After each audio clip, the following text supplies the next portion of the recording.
அது எது தர்மம்னு ஒன்று இருக்குல்ல, என் மனசில் இருக்குதான் நான் இன்றைக்கி சொல்லிடுறேன். நான் திருச்சி தொகுதியில் நான் வந்து நிற்கணுமா, இல்லை விஜய் சார் எப்போது ஹீரோ ஆனாரோ அப்போத்துலேருந்து ஒருத்தர் போஸ்ட் ஓட்டியிருப்பார்ல, அதுக்கப்புறம் அவர் அரசியல் ஸ்டார்ட் பண்ண அப்புறம் அந்த அரசியலுக்காக உழைச்சிருப்பாங்கல்ல, அவர் ஆரம்ப ஸ்டேஜ்லேருந்து வந்தவங்களாம் இருப்பாங்க, அவங்க வரணுமா நான் வரணுமா?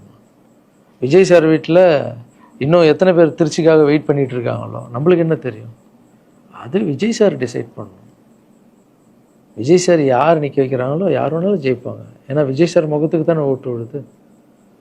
ஸோ அந்த இடத்துல போய் நான் போய் நிற்கிறதுன்றது அது தர்மமே இல்லைல்ல.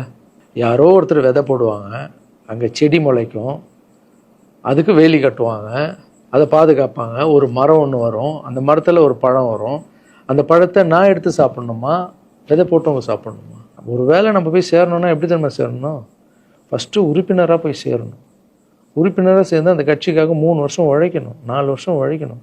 கட்சியுடைய எல்லா நலத்திட்டங்களையும் எடுத்துன்னு போய் வெளியே சொல்லணும். கடமை செய் பலனை எதிர்பார்க்காதன்றது தான் என்னுடைய கோட்டை. உழைக்கணும். அப்புறம் கட்சி மேலிடம் பார்த்து சிஎம் பார்த்து நல்லா உழைக்கிறாங்க ஒரு போஸ்ட்டு கொடுத்தா அந்த போஸ்ட்டில் நம்ம இருந்து என்ன பண்ணணுமோ அதை பண்ணணும். அது தர்மம்.